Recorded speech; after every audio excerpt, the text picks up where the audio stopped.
लोक में यह मनुष्य शरीर दुखमय विषय भोग प्राप्त करने के लिए ही नहीं है। ये भोग तो विष्ठा भोजी सूकर कुकर आदि को भी मिलते ही हैं।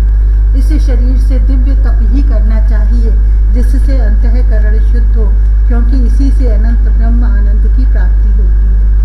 शास्त्रों ने महापुरुषों की सेवा को मुक्ति का और स्त्री संगी कामियों के संग को नरक का द्वार बताया है। महापुरुष वे ही हैं जो समान चित्त, परम शांत, क्रोधहीन, सबके हित चिंतक और सदाचार संपन्न हो। अथवा मुझ परमात्मा के प्रेम के ही जो एकमात्र पुरुषार्थ मानते हो, केवल विषयों की ही चर्चा करने वाले लोगों से तथा स्त्री पुत्र और धन आदि सामग्रियों से संपन्न घरों में जिनकी अरुचि हो और जो लौकिक कार्यों में केवल शरीर निर्वाह के लिए ही प्रवृत्त होते हो। मनुष्य अवश्य प्रमादवश कुकर्म करने लगता है। उसकी वह प्रवृत्ति इंद्रियों को तृप्त करने के लिए ही होती है। मैं इसे अच्छा नहीं समझता, क्योंकि इसी के कारण आत्मा को यह असत और दुखदायक शरीर प्राप्त होता है। जब तक जीव को आत्म तत्व की जिज्ञासा नहीं होती, तभी तक अज्ञानवश देह आदि के द्वारा उसका स्वरूप छिपा रहता है। जब तक यह लौकिक वैदिक कर्मों में फंसा रहता है, तब तक मन में कर्म की वासनाएं भी बनी ही रहती हैं और इन्हीं से देह बंधन की प्राप्ति होती है। इस प्रकार अविद्या के द्वारा आत्मस्वरूप के ढक जाने से कर्म वासनाओं के वशीभूत हुआ चित्त मनुष्य को फिर कर्मों में ही प्रवृत्त करता है। अतः जब तक उसका मुझ वासुदेव में प्रीति नहीं होती, तब तक वह देह बंधन से छूट नहीं सकता। स्वार्थ में पागल जीव जब तक विवेक दृष्टि का आश्रय लेकर इंद्रियों की चेष्टाओं को मिथ्या नहीं देखता, तब तक आत्मस्वरूप की स्मृति खो बैठने के कारण वह अज्ञानवश विषय प्रधान गृह आदि में आसक्त रहता है और तरह तरह के क्लेश उठाता रहता है।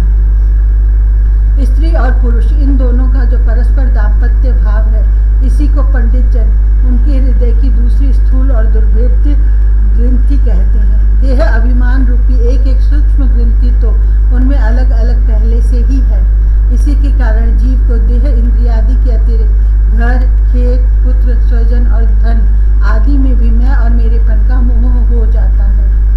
जिस समय कर्म वासनाओं के कारण पड़ी हुई इसकी यह दृढ़ हृदय ग्रंथि ढीली हो जाती है, उसी समय यह दाम्पत्य भाव से निवृत्त हो जाता है और संसार के हेतुभूत अहंकार को त्याग कर सब प्रकार के बंधनों से मुक्त हो परम पद प्राप्त कर लेता है। पुत्रों, संसार सागर से पार होने में कुशल तथा धैर्य, उद्यम एवं सत्व गुण विशिष्ट पुरुष को चाहिए कि सबके आत्मा और गुरु स्वरूप मुझ भगवान में भक्तिभाव रखने से, मेरे पारायण रहने से, तृष्णा के त्याग से, सुख दुख आदि द्वंद्वों के सहने से जीव को सभी योनियों में दुख ही उठाना पड़ता है। इस विचार से, तत्व जिज्ञासा से, तप से, सकाम कर्म के त्याग से, मेरे ही लिए कर्म करने से, मेरी कथाओं का नित्य प्रति श्रवण करने से, मेरे भक्तों के संग और मेरे गुणों के कीर्तन से, वैर त्याग से, समता से, शांति से और शरीर तथा घर आदि में मैं मेरेपन के भाव को त्यागने की इच्छा से, अध्यात्म शास्त्र के अनुशीलन से, एकांत सेवन से, प्राण इंद्रिय और मन के संयम से, शास्त्र और सत्पुरुषों के वचन में यथार्थ बुद्धि रखने से, पूर्ण ब्रह्मचर्य से, कर्तव्य कर्मों में निरंतर सावधान रहने से, वाणी के संयम से, सर्वत्र मेरी ही सत्ता देखने से, अनुभव ज्ञान सहित तत्व विचार से और योग साधन से अहंकार रूप अपने लिंग शरीर को लीन कर ले। मनुष्य को चाहिए कि वह सावधान रहकर अविद्या से प्राप्त इस हृदय ग्रंथि रूप बंधन को शास्त्रोक्त रीति से इन साधनों के द्वारा भली भांति काट डाले, क्योंकि यही कर्म संस्कारों के रहने का स्थान है। तदंतर साधन का भी परित्याग कर दे। जिसको मेरे लोक की इच्छा हो अथवा जो मेरे अनुग्रह की प्राप्ति को ही परम पुरुषार्थ मानता हो, वह राजा हो तो अपनी अबोध प्रजा को, गुरु अपने शिष्यों को और पिता अपने पुत्रों को ऐसी ही शिक्षा दे। अज्ञान के कारण यदि वे उस शिक्षा के अनुसार न चलकर कर्म को ही परम पुरुषार्थ मानते रहे, तो भी उन पर क्रोध न करके उन्हें समझा बुझाकर कर्म में प्रवृत्त न होने दे। उन्हें विषयासक्ति युक्त काम्य कर्मों में लगाना तो ऐसा ही है जैसे किसी अंधे मनुष्य को जानबूझकर ढकेल देना। इससे भला किस पुरुषार्थ की सिद्धि हो सकती है? अपना सच्चा कल्याण किस बात में है, इसको लोग नहीं जानते। इसी से वे तरह तरह की भोग कामनाओं में फंसकर तुच्छ क्षणिक सुख के लिए आपस में वैर ठान लेते हैं और निरंतर विषय भोगों के लिए ही प्रयत्न करते रहते हैं। वे मूर्ख इस बात पर कुछ भी विचार नहीं करते कि इस वैर विरोध के कारण नरक आदि अनंत घोर दुखों की प्राप्ति होगी। गड्ढे में गिरने के लिए उल्टे रास्ते से जाते हुए मनुष्य को जैसे आंख वाला पुरुष उधर नहीं जाने देता, वैसे ही अज्ञानी मनुष्य को अविद्या में फंसकर दुखों की ओर जाते देखकर कौन ऐसा दयालु और ज्ञानी पुरुष होगा जो जानबूझकर भी उसे उसी राह पर जाने दे या जाने के लिए प्रेरणा करे। जो अपने प्रिय संबंधी को भगवत भक्ति का उपदेश करके मृत्यु की फांसी से नहीं छुड़ाता, वह गुरु नहीं है, स्वजन नहीं है, पिता नहीं है, माता नहीं है, इष्ट देव नहीं है और पति नहीं है। मेरे इस अवतार शरीर का रहस्य साधारण जनों के लिए बुद्धि गम्य नहीं है। शुद्ध सत्व ही मेरा हृदय है और उसी में धर्म की स्थिति है। मैंने अधर्म को अपने से बहुत दूर पीछे की ओर ढकेल दिया है। इसी से सत्पुरुष मुझे ऋषभ कहते हैं। तुम सब मेरे उस शुद्ध सत्व में हृदय से उत्पन्न हुए हो, इसलिए मत्सर छोड़कर अपने बड़े भाई भरत की सेवा करो। उसकी सेवा करना मेरी ही सेवा करना है और यही तुम्हारा प्रजा पालन की है। अन्य सब भूतों की अपेक्षा वृक्ष अत्यंत श्रेष्ठ है, उनसे चलने वाले जीव श्रेष्ठ है और उनमें भी कीट आदि की अपेक्षा ज्ञान युक्त पशु आदि श्रेष्ठ है। पशुओं से मनुष्य, मनुष्यों से प्रमथगण, प्रमथों से गंधर्व, गंधर्वों से सिद्ध और सिद्धों से देवताओं के अनुयायी किन्नर आदि श्रेष्ठ हैं। उनसे असुर, असुरों से देवता और देवताओं से भी इंद्र श्रेष्ठ है। इंद्र से भी ब्रह्मा जी के पुत्र दक्ष आदि प्रजापति श्रेष्ठ है। ब्रह्मा जी के पुत्रों में रुद्र सबसे श्रेष्ठ है। वे ब्रह्मा जी से उत्पन्न हुए, इसलिए ब्रह्मा जी उनसे श्रेष्ठ हैं। वे भी मुझसे उत्पन्न है और मेरी उपासना करते हैं, इसलिए मैं उनसे भी श्रेष्ठ हूँ। परंतु ब्राह्मण मुझसे भी श्रेष्ठ है, क्योंकि मैं उन्हें पूज्य मानता हूँ। सभा में उपस्थित ब्राह्मणों को लक्ष्य करके विप्रगण दूसरे किसी भी प्राणी को मैं ब्राह्मणों के समान भी नहीं समझता, फिर उनसे अधिक तो मान ही कैसे सकता हूँ। लोग श्रद्धा पूर्वक ब्राह्मणों के मुख में जो अन्न आदि आहुति डालते हैं, उसे मैं जैसी प्रसन्नता से ग्रहण करता हूँ, वैसे अग्निहोत्र में होम की हुई सामग्री को स्वीकार नहीं करता। जिन्होंने इस लोक में अध्ययन आदि के द्वारा मेरी वेद रूपा अति सुंदर और पुरातन मूर्ति को धारण कर रखा है, तथा जो परम पवित्र सत्व गुण, क्षम, दम, सत्य, दया, तप, तितिक्षा और ज्ञान आदि 8 गुणों से संपन्न है, उन ब्राह्मणों से बढ़कर और कौन हो सकता है। मैं ब्रह्मा आदि से भी श्रेष्ठ और अनंत हूँ तथा स्वर्ग मोक्ष आदि देने की भी सामर्थ्य रखता हूँ, किंतु मेरे अकिंचन भक्त ऐसे निष्क्रिय होते हैं कि मुझसे भी कभी कुछ नहीं चाहते। फिर राज्य आदि अन्य वस्तुओं की तो वे इच्छा ही कैसे कर सकते हैं। पुत्रों, तुम संपूर्ण चराचर भूतों को मेरा ही शरीर समझकर शुद्ध बुद्धि से पद पद पर उनकी सेवा करो, यही मेरी सच्ची पूजा है। मन, वचन, दृष्टि तथा अन्य इंद्रियों की चेष्टाओं का साक्षात फल मेरा इस प्रकार का पूजन ही है। इसके बिना मनुष्य अपने को महामोहमय कमल पाश से छुड़ा नहीं सकता।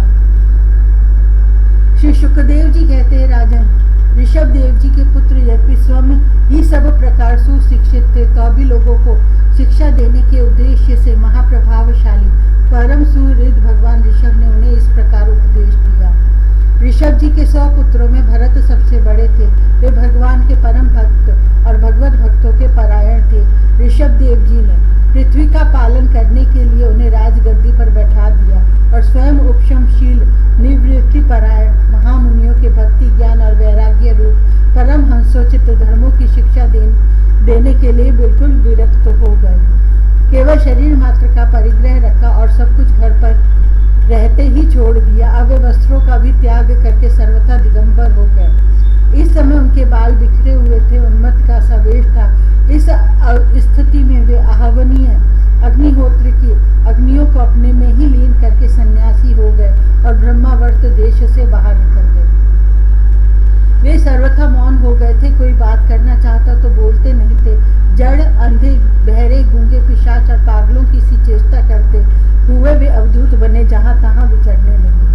कभी नगरों और गांवों में चले जाते तो कभी खानों किसानों की बस्तियों, बगीचों, पहाड़ी गांवों, सेना की छावनियों, गौशालाओं, अहीरों की बस्तियों और यात्रियों के टिकने के स्थानों में रहते। कभी पहाड़ों, जंगलों और आश्रम आदि में विचरते। वे किसी भी रास्ते से निकलते तो जिस प्रकार वन में विचरने वाले हाथी को मक्खियां सताती हैं, उसी प्रकार मूर्ख और दुष्ट लोग उनके पीछे हो जाते और उन्हें तंग करते।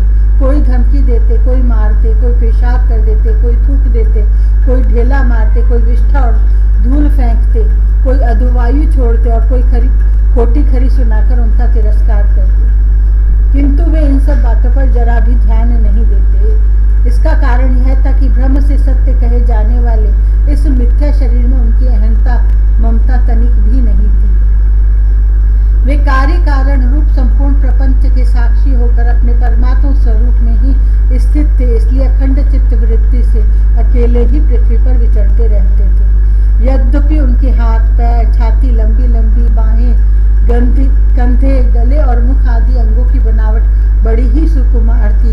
उनका स्वभाव से ही सुंदर मुख स्वाभाविक मधुर मुस्कान से और भी मनोहर जान पड़ता था।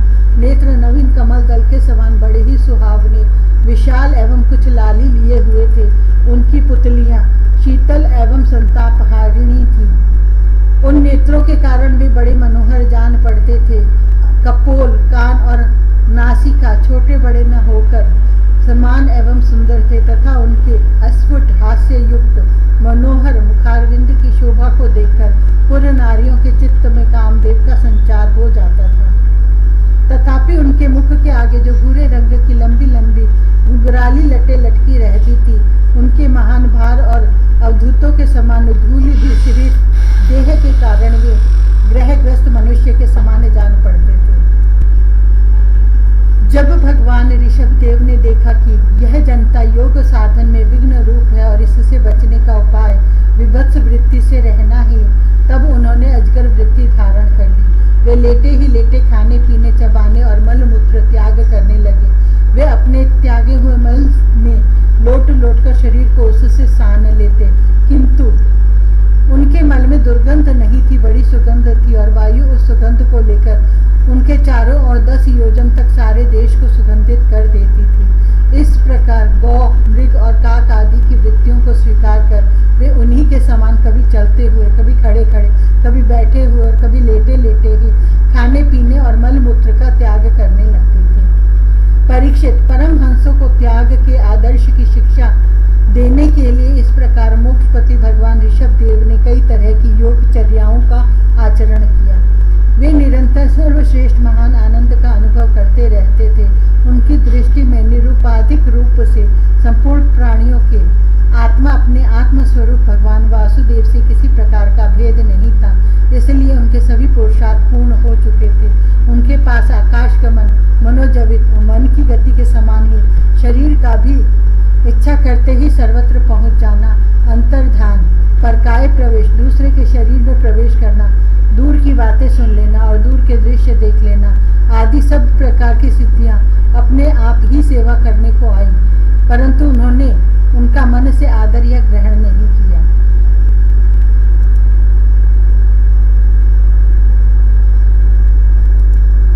छठा अध्याय, ऋषभ देव जी का देह त्याग। राजा परीक्षित ने पूछा, भगवान, योग रूप वायु से प्रज्वलित हुई ज्ञान अग्नि से जिनके राग आदि कर्म बीज दग्ध हो गए हैं, उन आत्मा राम मुनियों को दैववश यदि स्वयं ही अणिमादि सिद्धियां प्राप्त हो जाएं, तो वे उनके राग द्वेष आदि क्लेशों का कारण तो किसी प्रकार हो नहीं सकती। फिर भगवान ऋषभ ने उन्हें स्वीकार क्यों नहीं किया? श्री शुकदेव जी ने कहा, तुम्हारा कहना ठीक है, किंतु संसार में जैसे चालाक व्याध अपने पकड़े हुए मृग का विश्वास नहीं करते, उसी प्रकार बुद्धिमान लोग इस चंचल चित्त का भरोसा नहीं करते। ऐसा ही कहा भी है, इस चंचल चित्त से कभी मैत्री नहीं करनी चाहिए। इसमें विश्वास करने से ही मोहिनी रूप में फंसकर महादेव जी का चिरकाल का संचित तप क्षीण हो गया था। जैसे व्यभिचारिणी स्त्री जार पुरुषों को अवकाश देकर उनके द्वारा अपने में विश्वास रखने वाले पति का वध करा देती है, उसी प्रकार जो योगी मन पर विश्वास करते हैं उनका मन काम और उसके साथी क्रोध आदि शत्रुओं को आक्रमण करने का अवसर देकर उन्हें नष्ट भ्रष्ट कर देता है। काम, क्रोध, मद, लोभ, मोह और भय आदि शत्रुओं का तथा कर्म बंधन का मूल तो यह मन ही है। इस पर कोई भी बुद्धिमान कैसे विश्वास कर सकता है। इसी से भगवान ऋषभदेव यद्यपि इंद्र आदि सभी लोकपालों के भी भूषण स्वरूप थे, तो भी वे जड़ पुरुषों की भांति अवधूतों के से विविध वेश, भाषा और आचरण से अपने ईश्वरीय प्रभाव को छिपाए रहते थे। अंत में उन्होंने योगियों को देह त्याग की विधि सिखाने के लिए अपना शरीर छोड़ना चाहा। वे अपने अंतःकरण में अभेद रूप से स्थित परमात्मा को अभिन्न रूप से देखते हुए वासनाओं की अनुवृत्ति से छूटकर लिंग देह के अभिमान से भी मुक्त होकर उपराम हो गए। इस प्रकार लिंग देह के अभिमान से मुक्त भगवान ऋषभदेव जी का शरीर योग माया की वासना से केवल अभिमानाभास के आश्रय ही इस पृथ्वी तल पर विचरता रहा। वह देववश कोंक, बैंक और दक्षिण आदि कुटक कर्नाटक के देशों में गया और मुंह में पत्थर का टुकड़ा डाले तथा बाल बिखेरे उन्मत्त के समान दिगंबर रूप से कुटका चल के वन में घूमने लगा।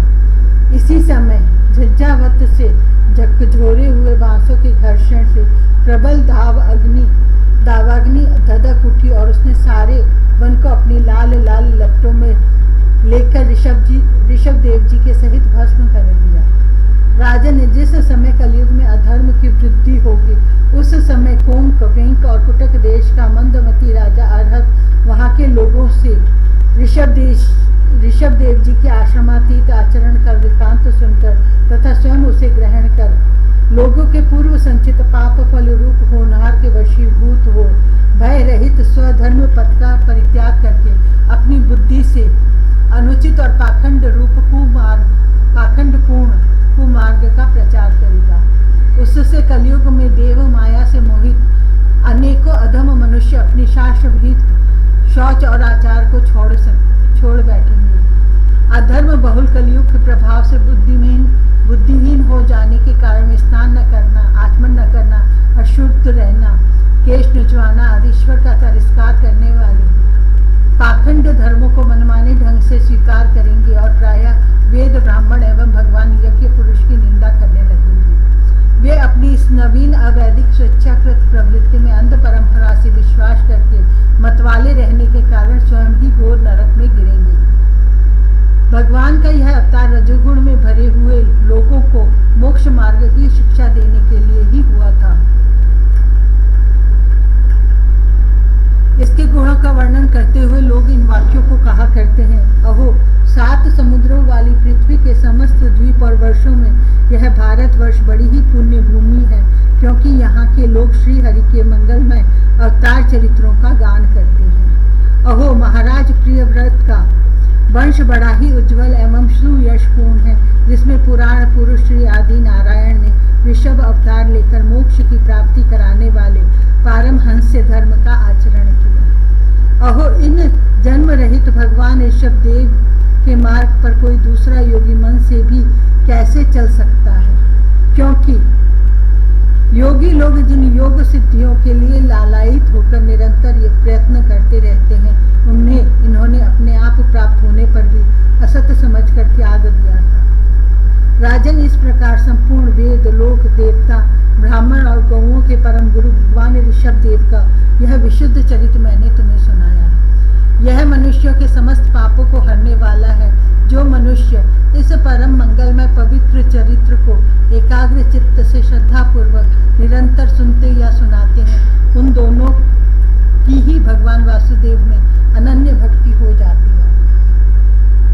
तरह तरह के पापों से पूर्ण सांसारिक तापों से अत्यंत तपे हुए अपने अंतःकरण को पंडित जन इस भक्ति सरिता में ही नित्य निरंतर नहलाते रहते हैं। इससे उन्हें जो परम शांति मिलती है वह इतनी आनंदमयी होती है कि फिर वे लोग उसके सामने अपने ही आप प्राप्त हुए मोक्ष रूप परम पुरुषार्थ का भी आदर नहीं करते।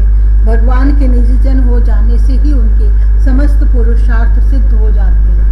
राजन, भगवान श्री कृष्ण स्वयं पांडव लोगों के और यदुवंशियों के रक्षक, गुरु, इष्टदेव, सुहृद और कुलपति थे। यहाँ तक कि वे कभी कभी आज्ञाकारी सेवक भी बन जाते थे। इसी प्रकार भगवान दूसरे भक्तों के भी अनेकों कार्य कर सकते हैं और उन्हें मुक्ति भी दे देते हैं, परंतु मुक्ति से भी बढ़कर जो भक्ति योग है उसे सहज में नहीं देते। निरंतर विषय भोगों की अभिलाषा करने के कारण अपने वास्तविक श्रेय से चिरकाल तक बेसुध हुए लोगों को जिन्होंने करुणावश निर्भय आत्मलोक का उपदेश दिया और जो स्वयं निरंतर अनुभव होने